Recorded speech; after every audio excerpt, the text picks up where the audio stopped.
Well, welcome to the New Hampshire Institute of Politics at St. Anselm College, New Hampshire's home for politics.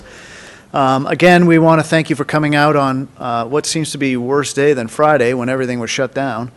It certainly probably wasn't easy finding a parking spot, so we appreciate it. Couple quick things. We're going to do some Q&A today, and when we do, hold your questions for the Q&A period, and please go to the microphone, because we do try to tape these things, and we do show it to students, etc., and the microphone picks it up. I just want to introduce one of our speakers today, but Dave Cote, I'm sure everyone knows a little bit of his background, but he is from New Hampshire, and we're very proud of that. It's a wonderful thing to have such a national figure here, growing up locally. He represents Honeywell, a diversified technology and manufacturing leader in aerospace products and services, control technologies for buildings, homes, industry, turbochargers, and performance materials. He's been there since 2002. He's been its CEO and its leader in technologies, addressing global and macro trends in safety, security, energy efficiency, and generation and globalization. I think that basically covers everything.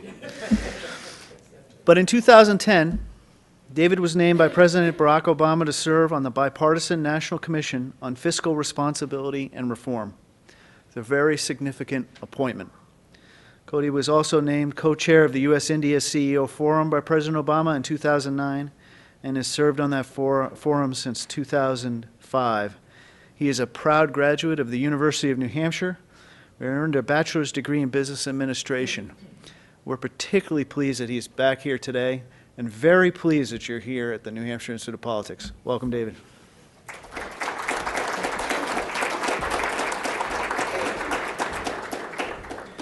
Thanks. I'd have to say it was fun growing up in New Hampshire. I spent 22, 23 years here growing up in Manchester, not far from here on Brunel Ave and Hall Street. Suncook, where I spent a number of years, Nottingham, Hooksett, New Hampshire. My mom moved us around a bit, it seemed, but it was fun. I think you'll find today's presentation interesting because it's one of those things that's, I think, top of mind for New Hampshireites generally, at least with what I grew up with, and that's this whole idea of being fiscally responsible, that you're responsible for your own finances and that you need to be smart about it, and kind of that basic Yankee thrift that was taught to all of us. And I still give my mom a hard time about saying, gee, when I was a kid, how come you wouldn't ever give any of us a nickel for a popsicle when everybody else's parents did it for theirs? And she always says, you didn't need it and you turned out fine. So I think that kind of works in this kind of New Hampshire approach to things. And I think you'll see as you go through this that a little bit of that kind of New Hampshire attitude towards being responsible for your finances and thinking about your debt, thinking about where the money's going to come from and can you afford what it is you want to do, is something that the nation sorely needs right now. And being a New Hampshireite, I sure wouldn't mind if the state would start to take the lead in making sure that we kind of get that thought process into our government. So here's the issue.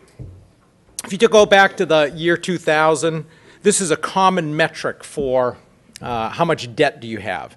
And think of it this way, is you take your total country's debt and you divide it by your total GDP. In other words, the total value of your economy.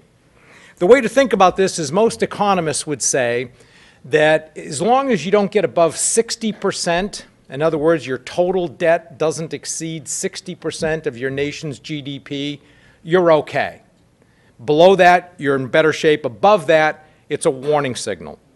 Well, as you can see through 2008, the beginning of the recession, we were at about 40%.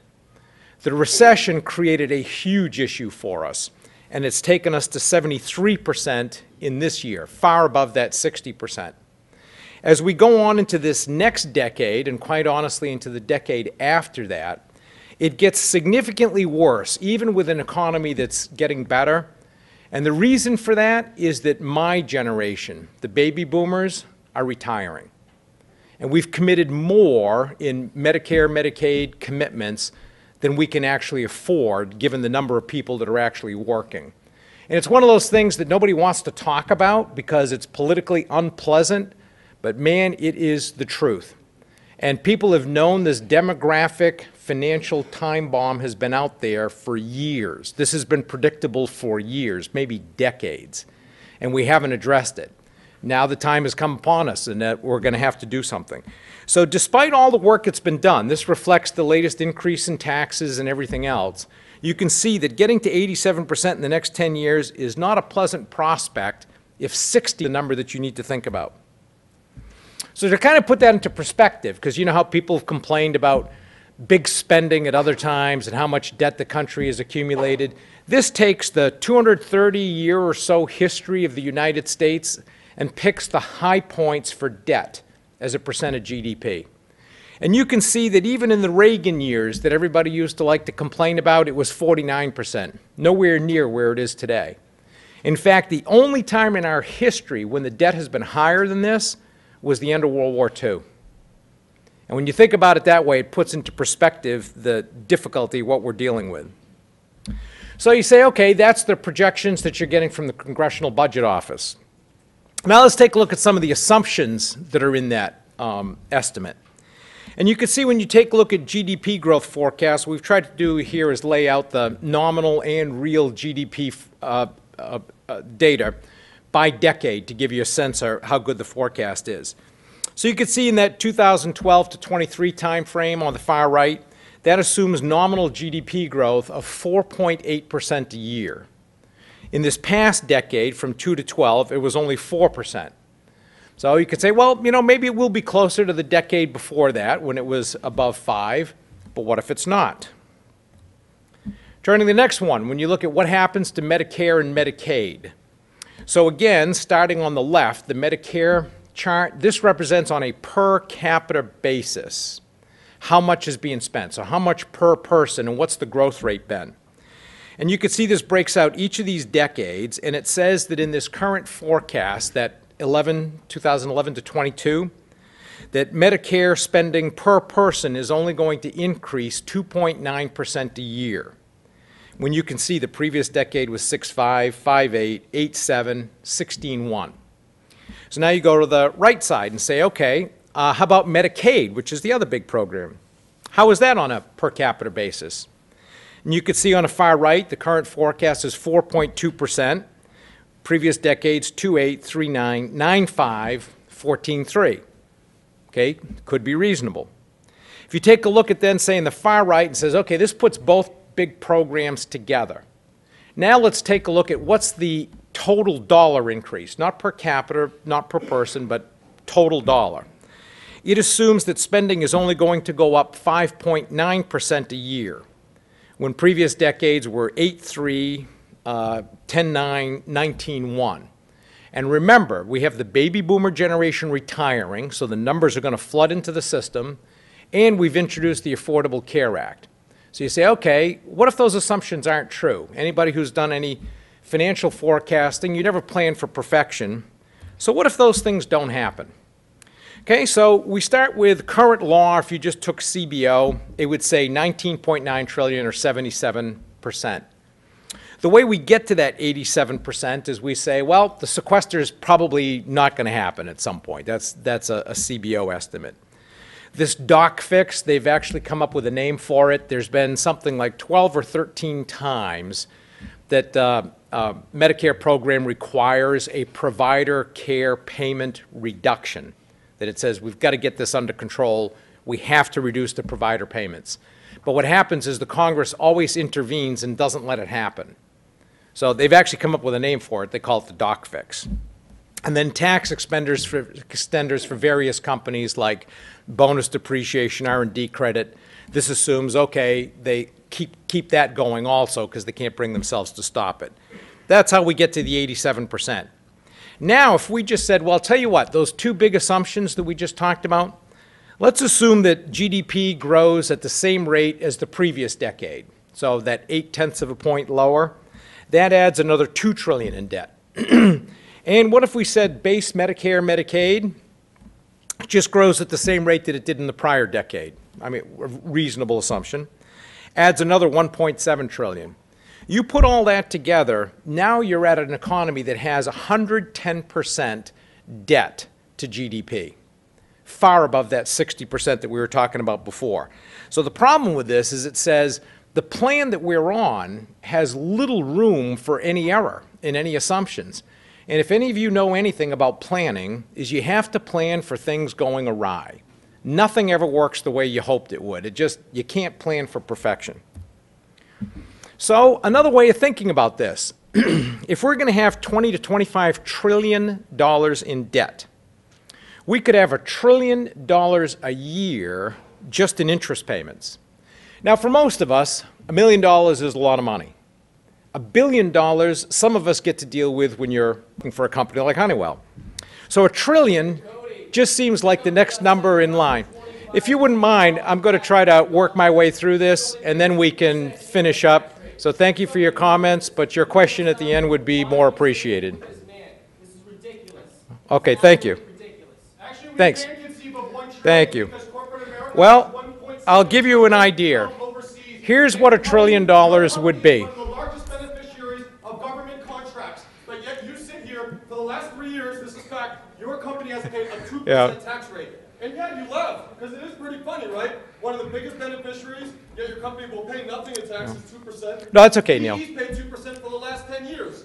There's 1.7 trillion held overseas. Yet this hypocrite of corporate America wants to come here and tell you that we're... Is there a question in this?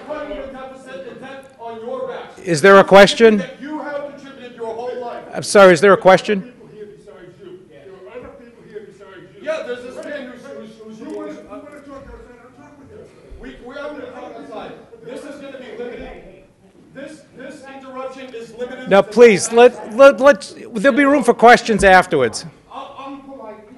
So I can't yell, but a corporate that's fine, Mr. Holmes. Well, as my dad used to say, it's a free country. So thank you very much. I'd be happy to address your question at the end. I really would. I'd be happy to address your question. Thank you. Thank you. Thank you.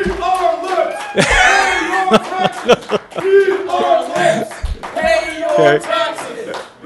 Well, like I said, as my dad always said, it's a free country, and thank you.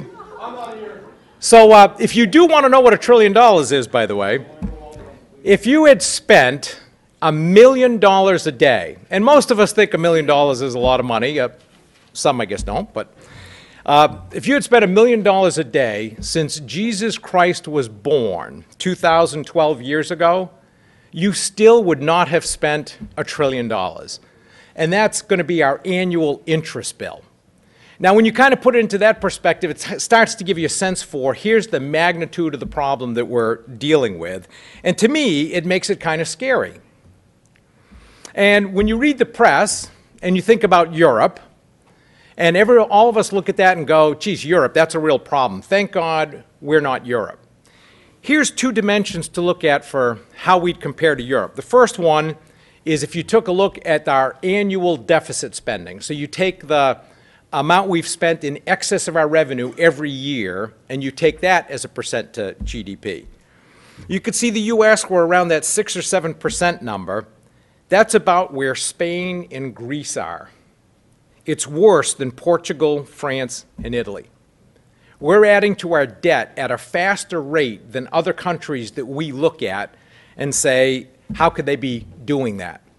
If you take a look at our total debt, so starting off on the far right, using the 2011 actual, you could see our total debt is about the same as a percent of GDP as Spain's is today. And when we get to 2022 with some of the scenarios that we described, we're up there with Portugal, we're in excess of where France is, and ahead of Germany when it comes to how much debt we've accumulated. So when you start thinking about, do we need to do something differently, it sure makes it clear. So where is all this money going? And that's kind of one of the questions, because there's a tendency to just think that it is wasteful spending. And by the way, I'm not here saying government efficiency are two words that go together. I understand. But when you start looking at where the money is actually going, this takes year 2000, 2012, 2023, and just says, okay, in 10-year blocks, what's the spending in that year to give you a sense for the increments. So you can see in the year 2000, $1.8 trillion was spent. You can see that purple pie pulled to the side, which we call discretionary spending. So think of that as Department of Defense, Department of Homeland Security, Education, Interior, National Institute of Health, I mean, all that kind of stuff, that's where that is. Now you look at those other four pies. The name for that is mandatory spending. And think of it this way. This is the spending that's on automatic pilot. The Congress is not appropriating any of this money. The program is the program. You spend whatever the program says you spend. And as a result of that, you have this big section of money that just gets spent. So starting over here, you've got interest. You know, you got to pay the interest bill or you default. Social Security, we all understand. Medicare, Medicaid, we understand. And then other mandatory are just other kinds of programs that exist out there, whether it's pension plans, medical plans for government employees, various things, where again, there's no money appropriated. The program is the program. So you get to 2012, you can see spending has almost doubled from 1.8 trillion to 3.5. And when you take a look at that mandatory spend, it's come down a little bit as a percent of total to 64%. But you have the same phenomenon. Now go forward 10 years as the baby boomer generation starts retiring. And you can see discretionary spending goes up some, but it's a much smaller percent of total. And that mandatory spending, the money that is not appropriated by Congress, because the program is the program, is now 75% of our total spend on over $6 trillion a year. And when you start looking at how much that spend is increasing, you can see down at the bottom that discretionary over that 20-year period is up about 150%, while mandatory is up about 300. So clearly that's the issue that we need to address. You start looking at taxes. Where's the money come from for taxes to support this? And you can see that from 2013 to 2023, there's a pretty good increase in tax receipts that's already anticipated, and some of it as a result of the new law that was passed. But we're going to be collecting about $4.9 trillion a year in taxes in the next 10 years. And you can see most of it comes from individuals and from payroll tax. Now you take a look at it and say, okay, historically, how much money do we actually collect from the economy when it comes to taxes? So this goes back to 1972. The part that's interesting about that red line, this says how much do you get in taxes as a percent of GDP? And it says the average is pretty much hovered around 18%. So when you start thinking back to those days, so we'll say in the 70s, pre-Ronald Reagan, remember the highest individual tax rate then was about 70%. And at one point was as high as 90%. So what's the learning from that? It's that people adjust. Right? If all of a sudden you're being taxed at 70 or 90% when you get up to a certain level, you stop working. And Ronald Reagan used to always use that story himself. So to start thinking that you can start to really get a big increase in taxes, that you can suck that much out of the economy and still have a vibrancy there, is always something that I think needs to be questioned. Now, if we're going to support the kind of Medicare, Medicaid spending that we're already anticipating, you can see that in this blue line, it starts saying that you take out about 24% of the economy in taxes instead of that historic 18%. So the answer, my guess, is somewhere in the middle there, that you're not going to be able to just collect at 18% and have an economy that works, especially with an aging population. But it also says 24 is probably not going to work either. And we have to figure out some way of managing this along with what our debt burden is so we don't end up killing our economy long term. So what needs to be done? There's another $4 trillion in debt that needs to come out. And the second big part of that is in 10 years, that debt curve has to be moving downward. We can't have a 73% debt to GDP that's rising to 87. It's got to be 73 that rises some and then starts working its way down so that as that baby boomer generation starts spending, we end up with something that's manageable. The thing that's important to recognize here is something will happen with our debt. And it'll happen one of two ways. And I always say one way to do it is to do it thoughtfully and proactively the way a great nation does. And we are a great nation. We always have been because we've always faced into the tough decisions. That's what a great nation does. If we don't do something about this, we're going to end up like Greece, where the bond market forces you to do it. At some point, the bond market says, I've already loaned you $25 trillion. I'm not going to loan you more unless you start paying a higher price. And what is that higher price? Interest. Interest rates start rising. Now, some people think of that and say, well, that's just a, kind of a Wall Street problem.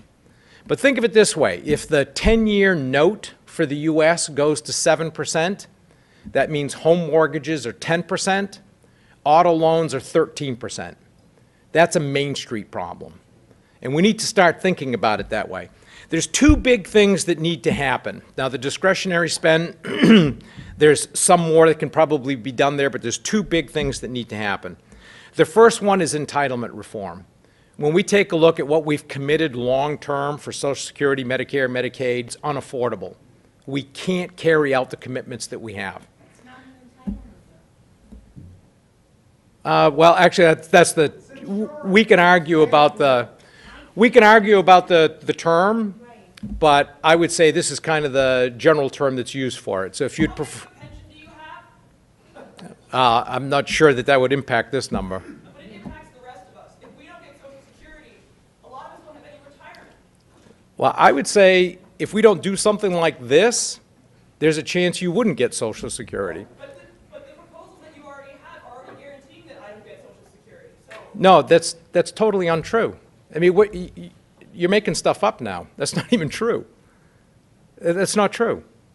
The proposals that have been so far discussed have been to slow the rate of inflation in terms of at what rate is Social Security payments go up. That's all.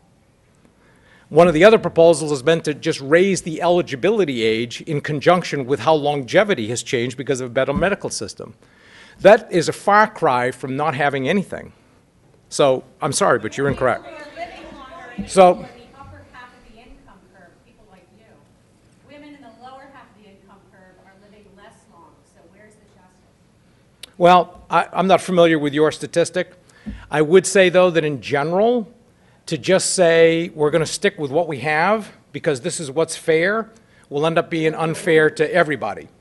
What I am saying is there's time now to have a thoughtful approach to how do we accommodate the real issues that you're raising while at the same time having a program that's solvent for the future. when you talk about And that's what we need to do. do you think about what that means for a construction worker who spends 30 years lived in heavy No, actually- their bodies are run out by the time that they're 60?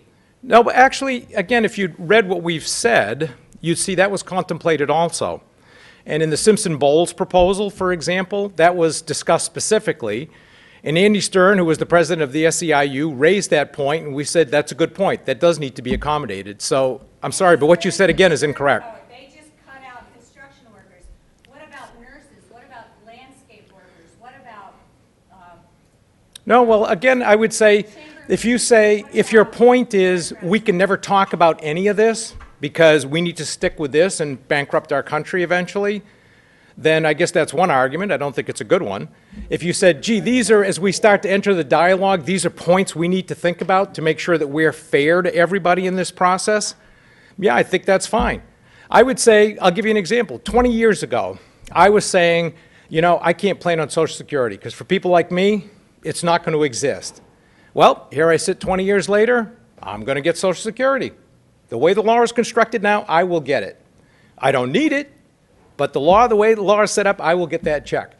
Now, it seems to me that there's room for more thoughtful discussion about what are we trying to accomplish with these programs, what are the populations that we need to make sure get affected in the right way, and are there others who maybe shouldn't get it or they get a modified version of it. But one of the things that we shouldn't be doing is saying, no, we will never discuss any of this because we would rather bankrupt our country and make sure that someday nobody gets this stuff because we'll have to do like Greece is doing. That to me doesn't make any sense. we're not saying no, we're saying, why doesn't everybody pay into Social Security at the same rate?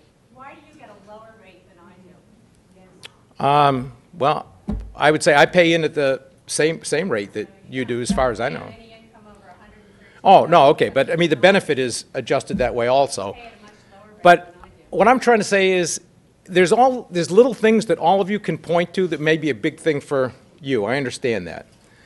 But there's two different things here. One is to say, do we discuss it at all? The other one is, do we discuss it and try to thoughtfully think through all these things so that we end up with a program that makes sense for everybody and is viable when all the younger people in the audience retire someday? And to me, it seems the second part seems to make a lot more sense.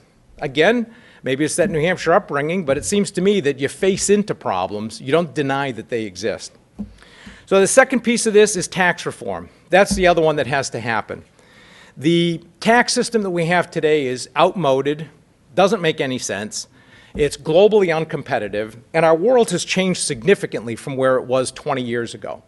Yet we still have a tax system that's outmoded, doesn't make any sense, and I've always felt like we should have the top rate about the same for capital gains, individual companies, so that people stop organizing for how to avoid taxes, and that we make sure that we eliminate as many deductions as we can and lower the overall rate, so people are just paying a lower rate overall. These are two big things that have to happen. And it's going to be a very arduous thing for our politicians to do, for the same reason that you saw in here. There's a huge amount of emotion that goes behind a lot of these points. That doesn't mean you don't discuss them. A great country faces into this stuff and has the discussion. So here's a potential $4 trillion plan. If you're saying, okay, we got to take out $4 trillion over the next 10 years, here's a potential plan. You take the overseas contingency operations, think of it as Iraq and Afghanistan, along with some other contingency spending that is usually set aside for various items, and you could probably get $1 trillion out of that versus what's in the current CBO budget. Overall tax impact, if you put that together, that's about $1.3 trillion that you can get from tax increases. So for people who are making more, companies, I mean, whoever we end up going after. Entitlement reform, pick up $1.1 trillion there through things like chain CPI and other things that reduce the rate of inflation. And then affect discretionary spending, an additional $300 billion. And then some of that other mandatory that you were pointing to, that bar that was that pie that was down at the bottom also gets affected.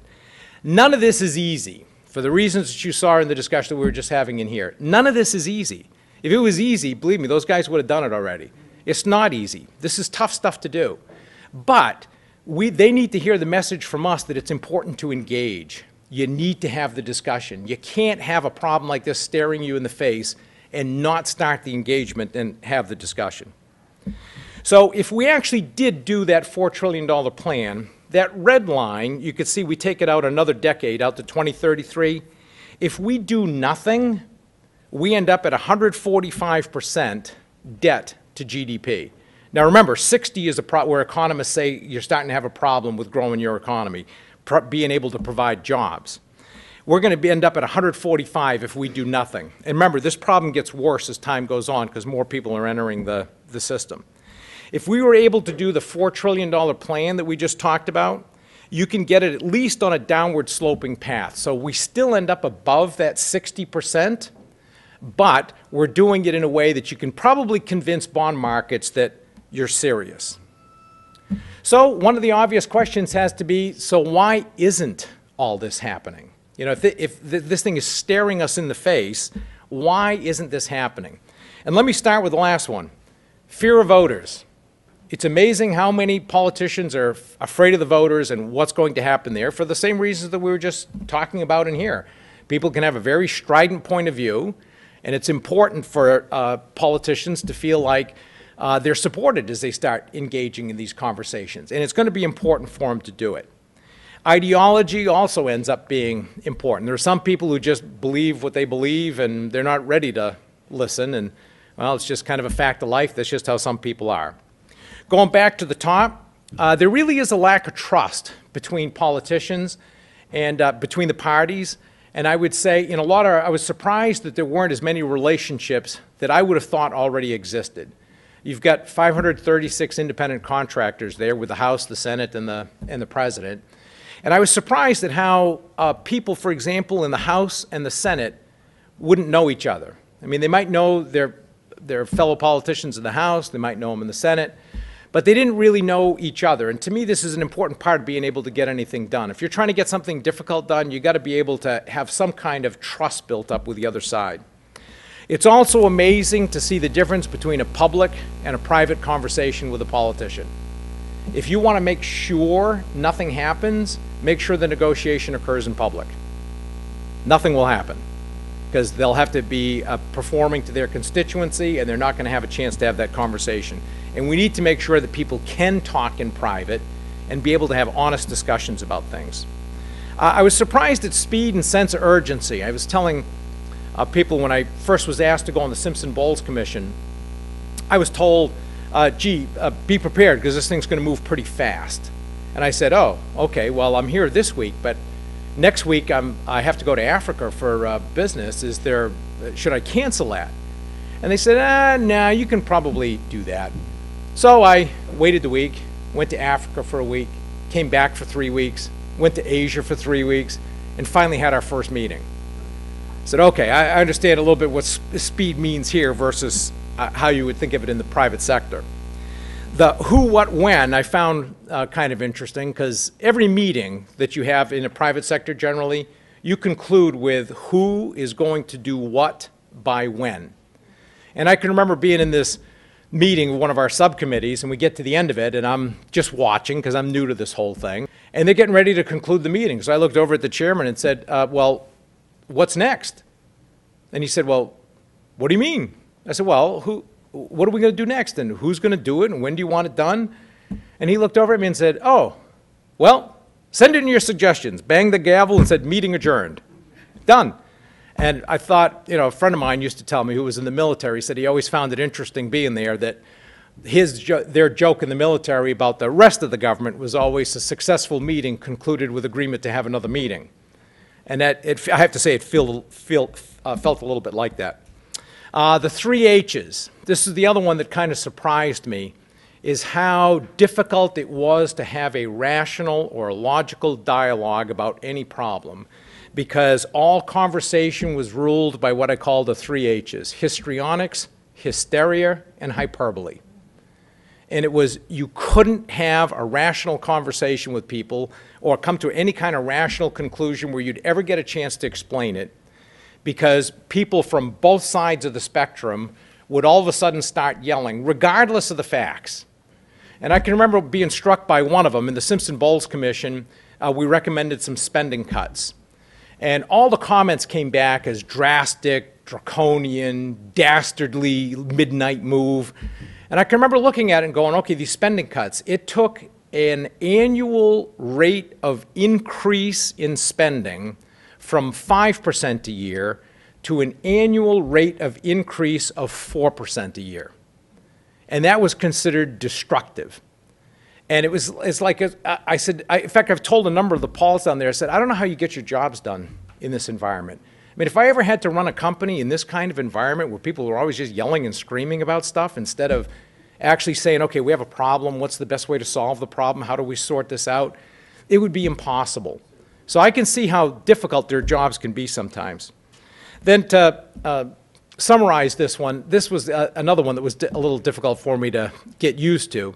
But I always said, growing up in New Hampshire and running companies, what I thought, what I said, what I did, all had to be the same thing. Whereas for those guys, that's 3 separate decisions, right? Because what they think isn't necessarily what they say isn't necessarily what they do, and what they do isn't even necessarily what they think. So at the end of the day, they're playing a much more complicated game than somebody like I'm used to. So it took some work for me to get used to this. But if there's any message that I'd appreciate you being able to get across to your own politicians, your own elected leaders, it's this bottom one that says compromise is not synonymous with caving in. The way our system is set up is compromise is synonymous with governing. We have a system that's supposed to accommodate different points of view. That's the whole point. But we need leaders who are willing to work together to say, what's the objective that we need to get sorted out here? How do we resolve this problem, and how do we work together? I got to give on something, you got to give on something. What's critical to you? Here's what's important to me. And have that conversation, have that dialogue, and be able to move forward. So what can you do about it? The first one is please go to fixthedebt.org and sign our online petition to fix the debt, where it just encourages our leaders to work together and figure this out, that they need to sort this out. Second one is write to your political leaders. Now, it's kind of interesting. If you write a handwritten letter, it may take 6 weeks before it gets to them because it's got to go through all the anthrax control and stuff. If you write a letter and fax it, they get it right away. But we need to make sure that they understand that they need to work together. That's the big point. We've got a huge problem as a country, and we need to work together. For our political leaders, right now, the risk of doing something has been greater than the risk of doing nothing, because hardly any of them get voted out because they didn't do anything. And it needs to start to get the other way around, where they start to look at it and say, okay, I got to make a call here. I don't like any of the decisions I have because none of these decisions are easy, but I got to make a decision because the risk to me as a politician is becoming greater if I don't do something.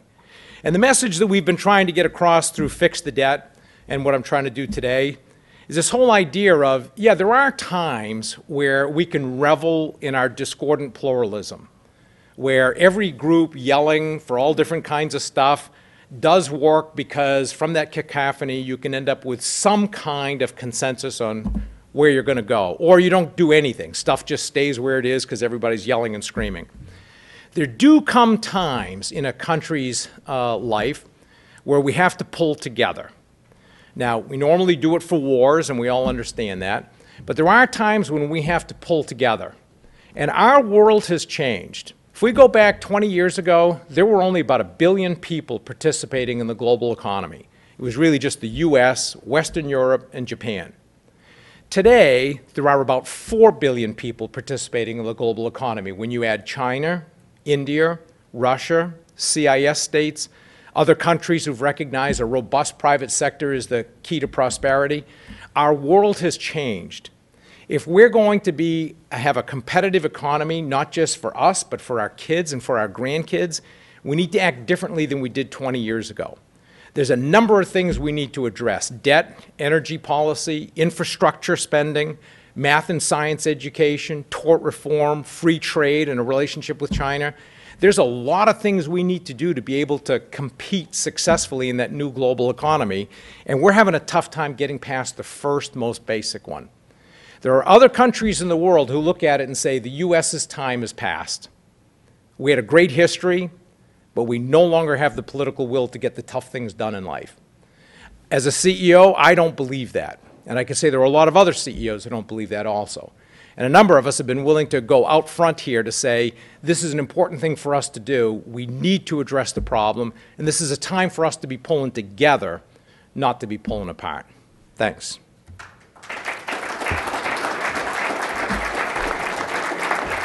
Thank you, sir. Appreciate it.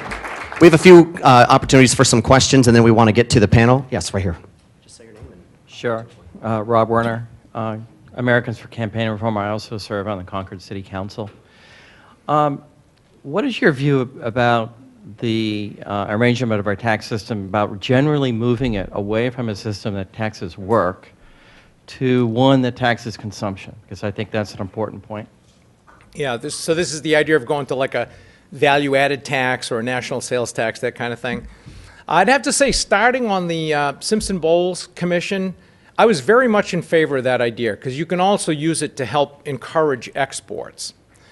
I'd have to say, though, after working with politicians for a number of months, I became more convinced over time that if we create a third tax engine or another tax engine, that what we end up with is just increasing tax take from the economy, where you end up with something like Europe in the end. So while I do think if you could start it from the beginning and say, we're not going to tax income, we're only going to tax consumption, and you could keep that income tax at zero, that's a system that would probably be better. But I became more persuaded over time that we just couldn't handle it. It's just we would end up with the worst of both as a result. But I do think overall, conceptually, it makes a lot of sense. Thanks, Rob. Next question. I'll move right out to your way.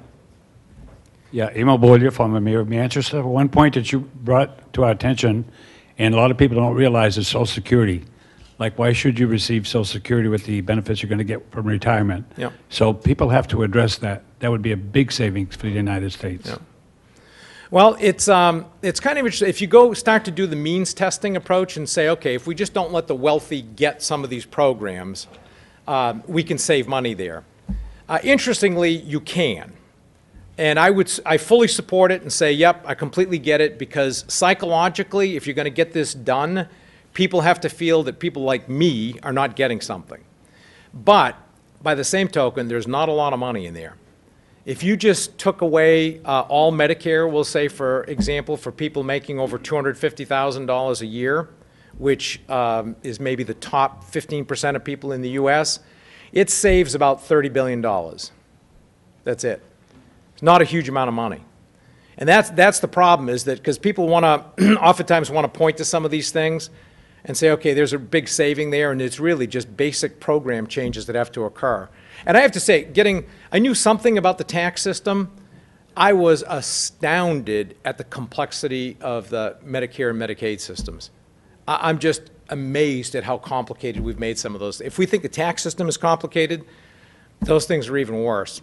So I'm all in favor of it. I get it. People like me shouldn't get it. I get that. But at the end of the day, it's not where the money is. It's just not going to happen that way. Say your name. Hi, yes, my name is Jane Lang. I'm from Salem, New Hampshire, and I'm here today as a senior, and who recently will be getting Social Security.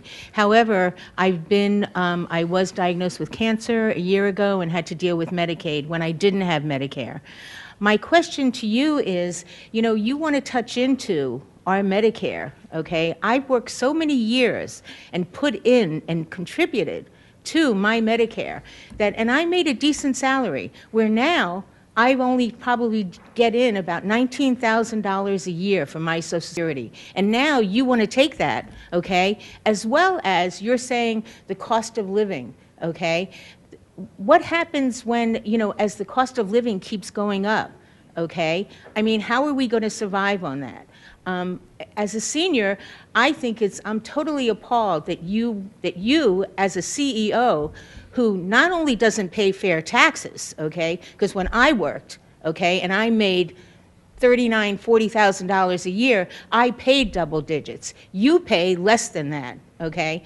And how you can stand up there and tell me that you're going to take my Social Security as well as my Medicare, I'm just recently getting on.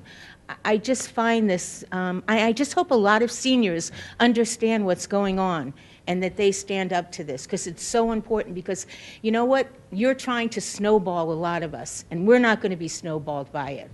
Okay. Just out of curiosity, how do you know what my tax rate is? It's public knowledge. Really? Yeah. What publication? I think if you can go on to anywhere, what do you pay? Probably about 8%, maybe 7, 6, 5, maybe even 2. Okay. Well, again, your facts are incorrect.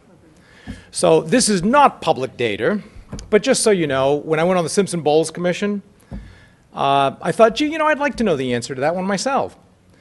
So I took a look at what was a high earnings year for me. And no, I'm not going to tell you what that was, but I think it was significant enough that I shouldn't probably get Medicare or Social Security, as I've admitted. If I took a look at Medicare, Social Security, state taxes, federal taxes, 42% of my income was paid in taxes.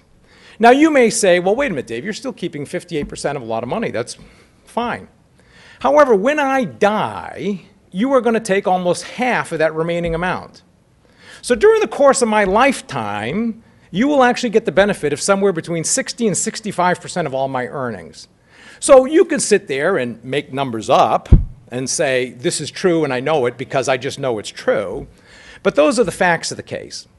Now, my point on Social Security, again, is not that we're taking it away. Rather, for people like me, it would get taken away, which I would gather you're all in favor of at this point.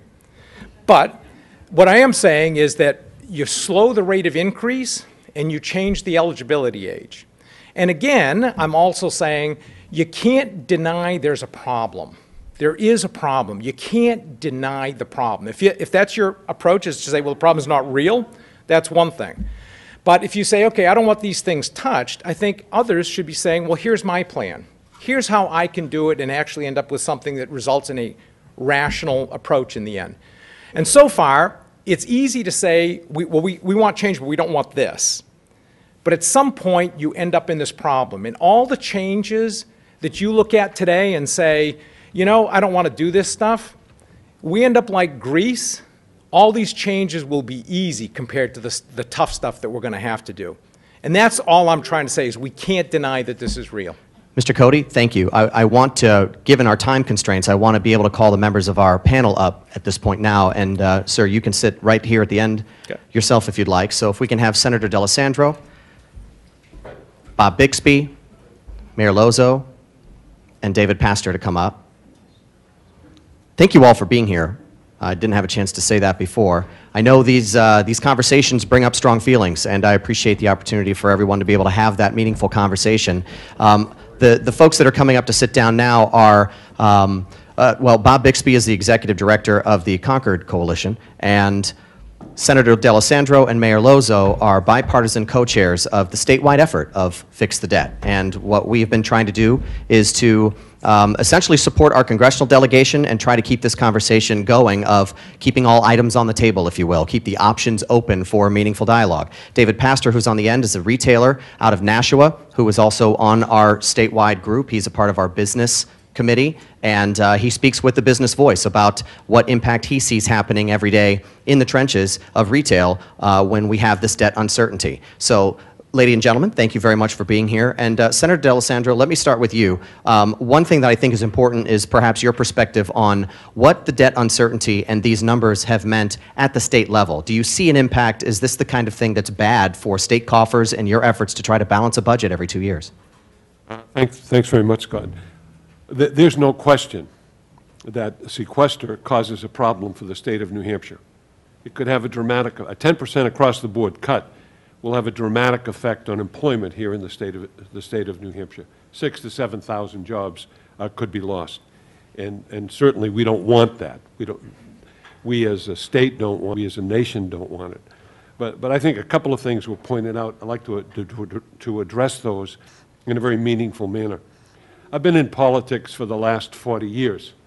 I've never seen a situation where polarization has taken over the political mantra. And if we're polarized and we have no conversations, nothing will get done. And I think the trust element is the one that's the most significant. We don't develop relationships anymore. I mean, that's been the situation in Congress. I think it's been the situation in many states. If you have no relationships and if you have no trusts, then problems can't be solved. Now, I don't think there's anybody in this room who won't say there's not a problem. We do have a problem. We have a problem at the state level, and that problem has to be solved. But the only way you can come up with any kind of a solution is you've got to be talking. You've got to be talking. I spoke with the late Senator Warren Rudman before he passed away, and I said to Warren, what do you think? You're the author of the Graham-Rudman-Hollings bill that's going to cause this situation. Will they get together? He thought there was a possibility that people would get together and address the situation. And really, that's what I ask for. And as a person who's been in state government for a long time, I serve on the Finance Committee now. I've served on the Finance Committee, for the last 14 years. We've got to come together, and we've got to solve a problem at the state level and at the national level. And I think when you have a conversation, that conversation includes all of the amenities that you're discussing. You can't put anything to the side basket. Everything has to be looked at. We know what the situation is. And we know we're going to sequester. There's no question in my mind. There will be no vote in Congress. Sequestration will take place. It will take place. And it's at that point in time, hopefully, where you'll have a discussion. But the world does not like uncertainty and unpredictability. And that's what we will be facing. And all of us, regardless of where you are on the political spectrum, you fear instability and unpredictability. We all would like to predict something in our lives. And I think that's the situation that presents itself, and that's why I'm here. I'm a person who wants to find solutions. I think conversation creates solutions. relationships create solutions, and trust creates a solution. That's where I'm coming from on this particular situation. And it's about time we do this. You know, the Concord Coalition was formed by Rudman and the late Senator Tsongas as a way to address this situation. How many years ago was that? That was a long, long time ago, and we still haven't made any progress. Now, kudos to our senators, both Senator Ayotte and Senator Shaheen, who are very much involved with trying to solve the problem.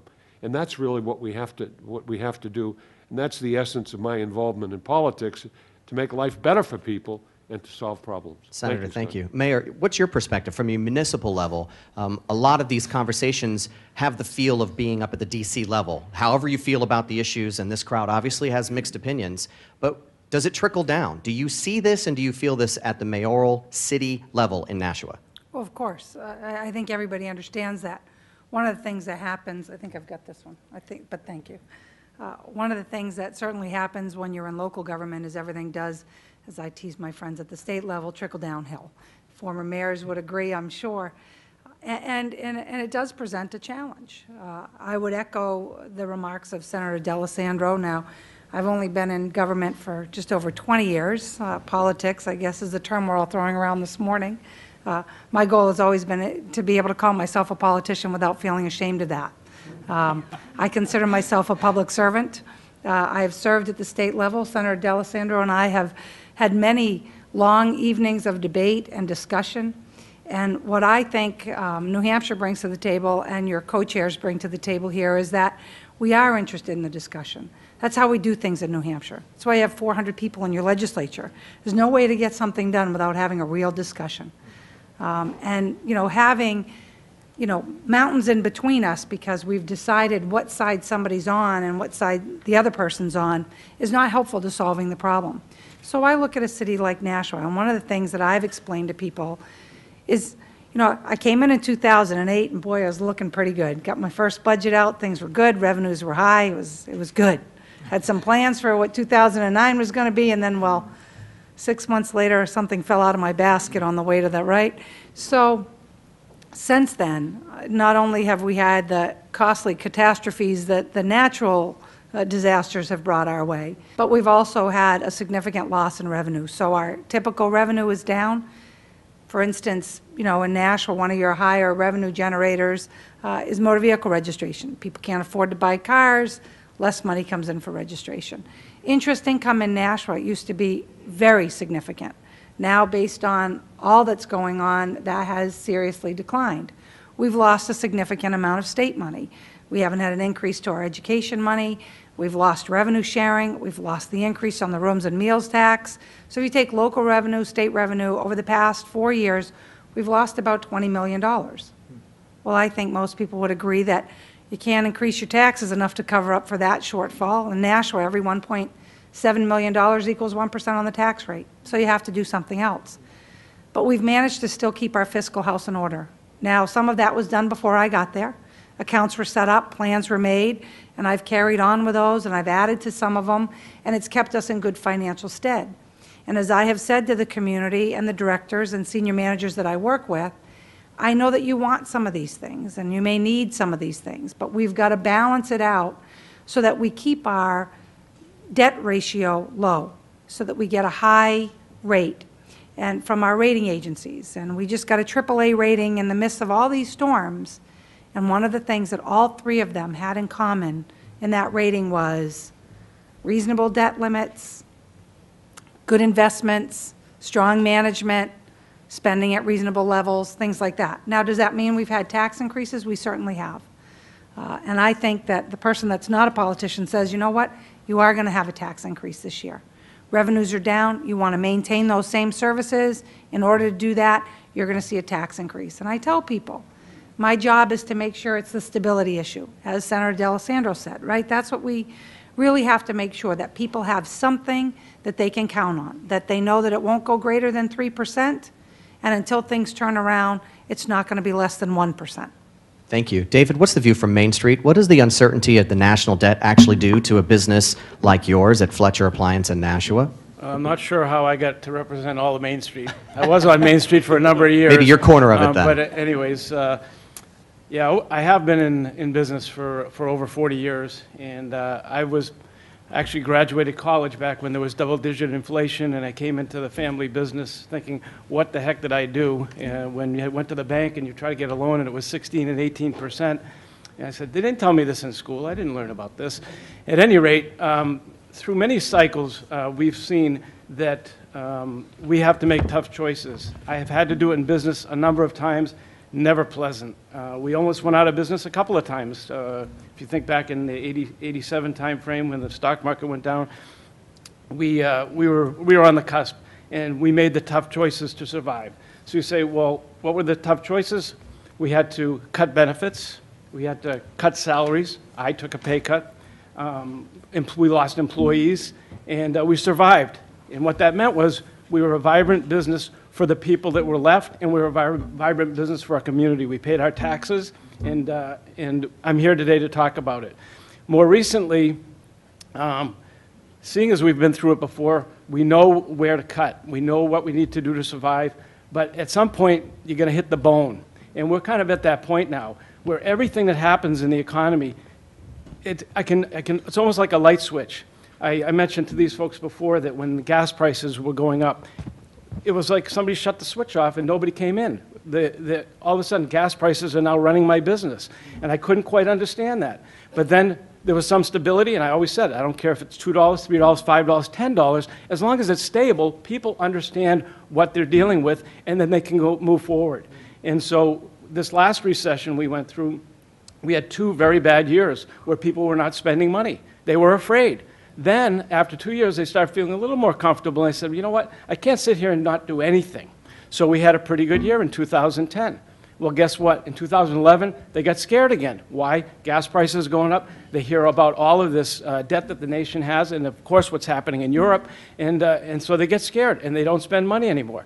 And that's what happens where I am. So I'm kind of at the bottom. You know, I'm at the bottom of the food chain, if you will, when it comes to this. What affects me then is just multiplied. I have friends who have gone out of business, not for any fault of their own. There are plenty of businesses that go out of business for faults of their own, but these guys just couldn't do it anymore. They were in the bone, and they just could not do it anymore. And that's really what we're talking about. And if some of these changes don't happen, and I'm not here to tell you which changes to make. I'm not a politician. I was not elected to do the job. My job is to keep my business in business and to employ the people that I employ. So I look to the people that I elected to do the job that they were elected to do. And that means putting everything on the table, as we've talked about today. Thank you, sir. So Bob Bixby from the Concord Coalition. You've had a chance to hear the national viewpoint. You've had a chance to hear the New Hampshire viewpoint. What is your take on all of this? Do you feel like there is a solution to be had out there? What is your input? Well, I think there certainly are solutions out there, and people have said before we need to put everything on the table and debate them. My perspective, as I look back, it was indeed 20 years ago that the Concord Coalition was formed to deal with these issues by Paul Tsongas and Warren Rudman. And the idea was, one, a concern about future generations, and second, a belief that if the American people are engaged in the process and asked to be part of the solution, they can, and properly informed about the issues, they want to engage and should engage and are willing to make the hard choices to make our budget sustainable, particularly when you think about it in terms of generational responsibility. When I sort of look back on that, because sometimes it's tempting to say, well, that was 20 years ago, well, how did that work out? You know? And actually, it did work out for a while there, as you may recall. You know, the first 10 years, Democrats and Republicans in Washington in the early 90s took the budget very, very seriously. The first initiative of Clinton's presidency was a deficit reduction plan. And the Republicans didn't join with him on that, but when they took over the Congress in '95, they had their own plans. And after some struggling and shutting down the government and that sort of thing, the two parties worked together. So whether you want to give credit to the Clinton administration or the Republican Congress, or just good luck. And there was a lot of, I would give credit to all three, frankly. The winding down of the Cold War, the economy did well. I think that you look at the end of the 90s, around 2000, and the budget was in very good shape, and people are saying, you know, why is there a Concord Coalition? And then it didn't take too long to answer the question, because we got sort of giddy with the fact that the budget was in good shape, and people said, well, that problem is taken care of.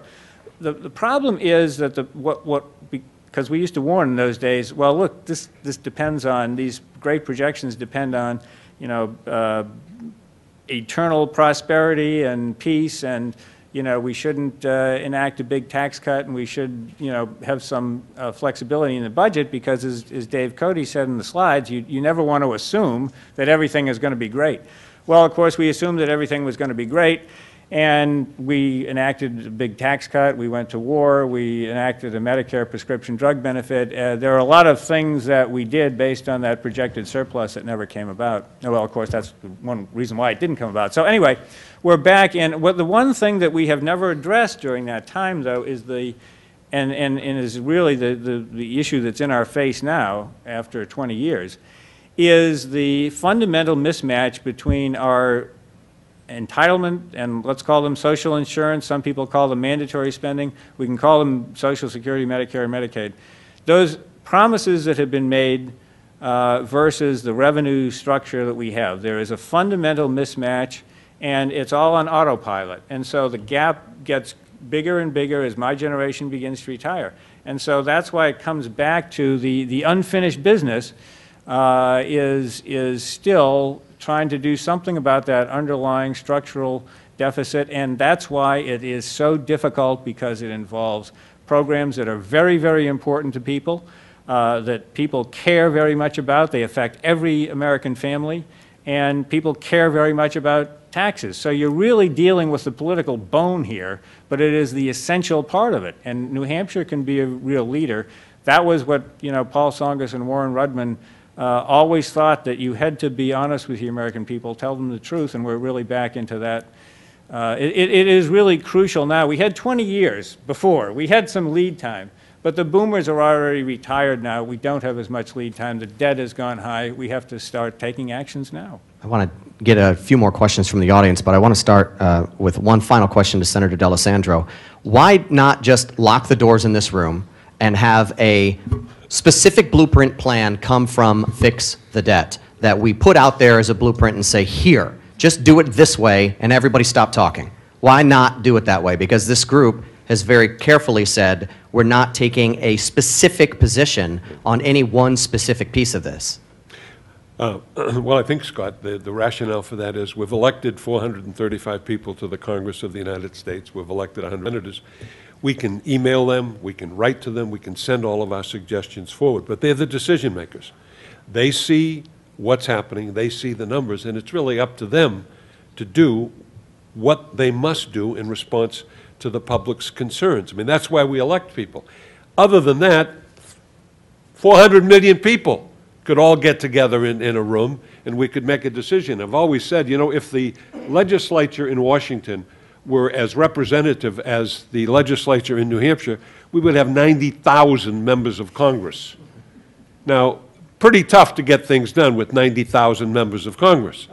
But indeed, we have elected representatives, and we, the people, should be speaking out. We can write letters. We can send faxes. We can make telephone calls. I mean, that's the rationale that I use, why we, and maybe, you know, in a perfect universe with all the intelligentsia in this room, we could make the decisions. But I don't think that's going to happen, and that's my rationale. All right, we have questions. Mayor, you have a question? One question, I'm not sure who can answer this, but look at immigration. People are talking about Cuba becoming part of the United States. And it's not that we don't want to take care of people. We have a tremendous amount coming into Manchester here. I'm sure Nashville gets them too. We like to take care of these people, but there has to be a better solution to help these people. That one's sort of federal. I don't. Well, I'm happy to take a shot at it. This may not please everybody here, but I'm one of the guys in favor of immigration. I don't know that we need any new states, so I'm not going to go that far. But when it comes to immigration, I mean, I think it was great-grandparents or great-great-grandparents that walked across the border from Quebec to come and work in Manchester in textile mills, and I don't think they got approval before they got here. So I have a tough time getting too hung up about that. We also have about 11 million people that some would guess are here illegally. If we don't do something, their children are going to be here illegally 20 years from now, because we could wish it wasn't true, but it is. And it seems to me we're better off trying to figure out a way to assimilate them and have them become tax-paying citizens that help to support those programs that everybody likes, because at the end of the day, in almost every one of those programs, people take out, over time, a lot more than they ever put in. And if you just do the math, that's the way it ends up working. And it was always geared towards the beginning of Social Security. There were something like 22 people paying in for each one who was a recipient. Today, there's something like 4 people paying in for every one who's a recipient. Well, there's 2 ways to affect that. One is have less recipients, which I gathered nobody here cares for. The other is to have more people paying in. Immigration is a way to do that, and I think it could be an economic stimulant. It's one of those problems that's not going to go away just because we wish it did. Another question back here? Yeah, my name is John Heislip. I'm a senior here at St. Anselm College. This is for Mr. Cote. You talked about how we need to cut $4 trillion over 10 years to get the debt to GDP ratio below that 60% threshold. But recently learning in a macroeconomics class, it's tough to take government spending and cut it coming out of a recession. So when do you think is the right time to enact these cuts without having negative shocks back to the economy? Yeah, that ends up being a very important question here in terms of how do you do this in a way that kind of winnows the impact in as opposed to taking it all in one hit. Because I would agree, we still have a fragile recovery, as David was pointing out, so you have to, but at the same time, if you say, well, I'm just not even going to focus on the long term because I have to do this, at some point the long term becomes the short term. And then you have nothing else you can do because there's nobody who's going to give you any money. So the trick is figuring out how do you kind of modulate this thing in so that it just comes in slow, the impact of it comes in a little more slowly over time. And that does end up being one of the tricks of this. So I'd end up, and we tried to do this in the Simpson-Bowles proposal, for example, where we kind of brought it in slowly over time. So it is doable. I wouldn't set it up as, okay, if it's $4 trillion, it has to be $400 billion per year, for example, because that's, while it's easier to understand, I don't know that that does what it is that we're looking for. But there's no doubt that it does create some economic drag while that's occurring, because you're reducing that spend. But the problem is, if you don't get the other part of the engine going and offsetting that, at some point, you don't have that engine and you have no more spending you can do, and now you have nothing.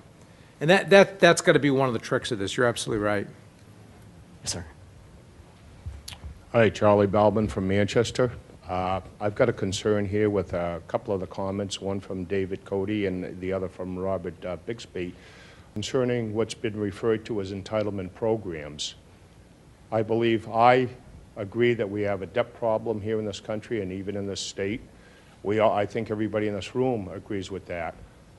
My problem is cuts to what's referred to as our entitlement programs. I believe that we all know of people that have to make a decision between eating and their medications. We have people hurting that bad to those that are doing a little bit better. These are people that work their whole lives to build this country, the workers that built our factories, our corporations, and so on. I take it as an insulting slap in the face, knowing that thanks to the Supreme Court, the corporations are looked at as being private citizens, and as private citizens are donating millions and tens of millions into our elections for the benefit of their interests, meaning hurting the middle-class people, the people that built this country, when a lot of these corporations are paying little or no taxes at all. In one of the flyers here, I read that we're all Americans and we all have a problem. There are different solutions to this problem concerning entitlements. one should not be raising the age for those people that can't work to the age that exists right now, never mind raising it, or taking it away from people that are barely surviving now. If that happens, the bottom end, especially on the medical issues, those people are going to go to the hospital with no insurance that they can't afford. We're not going to let them die in the streets. And that falls back again on middle-class America, because our rates are all going to go up again anyway. So whatever has to be done, there are other answers other than taking away our benefits. So once again, I look at that as being an insulting slap in the face. Okay, well, first of all, what would you prefer that I call it? Because I'm happy to use whatever. That's fine. I just picked up on your phrase, what you referred to it as. I'm not challenging what you referred to. Well, no, I didn't make that one up, but I mean, I'm not looking to be offensive either. What I'm trying to do is get people to end up looking at this and going, okay, there really is a problem here, and we need to talk about it. No one, by the way, and I don't think I once said, you know, we need to get rid of this entire program. I never said that. No, but I mean, you were kind of saying that, you know, we're going to let this happen to people, and that's not the intent. The intent is to say we have a problem, we need to address it, we need to recognize it. Now, by the way, to your point, if you noticed on the tax receipt slide, a bunch of companies pay taxes. By the way, we do pay taxes, regardless of what was said before. We did get some big tax deductions in the last couple of years, one for making contributions to our pension plans in the billions of dollars, which I think most of you would say is the responsible thing for a company to do. But book income is done differently than tax income. We also did get bonus depreciation from the government program to try to stimulate more capital spending, which is something that everybody wanted. So there's nothing nefarious going on here. At the end of the day, though, the point has to continue to be the same. We have a problem. We need to talk about it. We're not talking about hurting the most vulnerable. And as Alan Simpson said to me early on when I first got engaged in this, and Alan Simpson, you may know, was a U.S. Senator from Wyoming for 20 or 25 years. And he said, the one thing you can expect, Dave, is as you try to tell the truth about some of this, you can expect to be attacked with emotion, fear, guilt, or racism. That's where everybody's going to go. Because when the facts don't work, that's where people are going to want to go. And that's what we're trying to say is let's take out of this that, okay, we understand the program exists for a reason. It's to protect the most vulnerable. We understand that. That being said, we also have this major issue. And we need to be able to have that conversation about how do you protect society's most vulnerable at the same time that you're being fiscally responsible, because all that debt gets paid by your kids and grandkids. That's who's going to pay it. And all we're doing, and George Washington warned about the same thing, that said you don't pass on your debts onto your kids. And that's what we're doing here, because we can't pay back what we've already borrowed. And all we're doing is setting up this huge debt problem for our kids and grandkids so that they will never live as well as you did. And that to me is unconscionable. I just want to take a second to answer that also. I look at it in kind of a fact-based way, because people say, why should we even be talking about Social Security and Medicare? People pay in. They're important programs that have done a lot to alleviate poverty among the elderly and also just help people, all of us. It's really the numbers and looking at the projections. And if you look at, and it's a matter of demographics and rising health care costs. And, you know, so if you look at Social Security and Medicare and Medicaid in Dave's slides, they showed they're about 42, 43% of the budget now. In the next 25 years, those programs will grow substantially just because there are going to be more beneficiaries. It's not Congress spending like drunken sailors or anything else. It's just because there are going to be many more beneficiaries. Plus, they're going to be consuming a product, healthcare, which tends to grow faster than the economy. So those three programs will add about 5 to 6% of GDP spending to GDP ratio over the next 25 years, which is almost like doubling the Pentagon spending or something like that. So the basic conundrum that we have, the basic structural issue, is how do you account for that? Do you raise taxes by that much? Do you cut other programs by that much, which would actually mean literally eliminating all domestic discretionary spending? or do you get into finding ways to slow the growth of the entitlement programs? And so it's not a matter of eliminating them, it's a matter of putting everything on the table, trying to preserve the good things about those programs and doing it in an affordable way for the future. And taxes, I think, should be part of the solution. I have a question right here. Well, but that's not what it's about. I mean, nobody said that. But nobody said that. That's not an option that's on the table.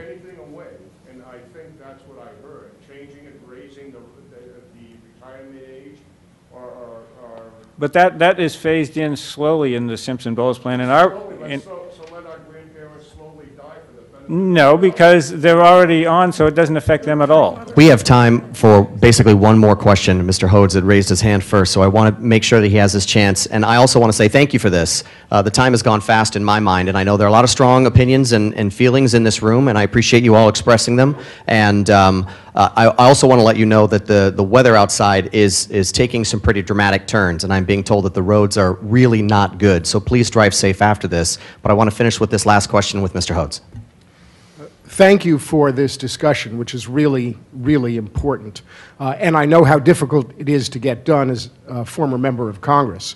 In the great financial collapse, millions of people lost their jobs. And today, corporate profits and productivity are at an all-time high. The business community has learned how to make money without all those people who lost their jobs. Let's assume that we can make some reforms and adjustments. As you suggest, there may be other things. But isn't the real key to focus on growth and innovation in our economy, on public-private investments in education, innovation, and infrastructure, so that we can invest now to create the new middle-class jobs in the next economy and do something about the current projections on GDP growth, because with an innovation economy, we're going to have to learn to lead the world in new jobs in the next economy. And without doing that, even the cuts you propose really aren't going to fix the central challenge for our economy and American society going forward in terms of health care, energy policy, and how we create the new middle-class jobs for the future.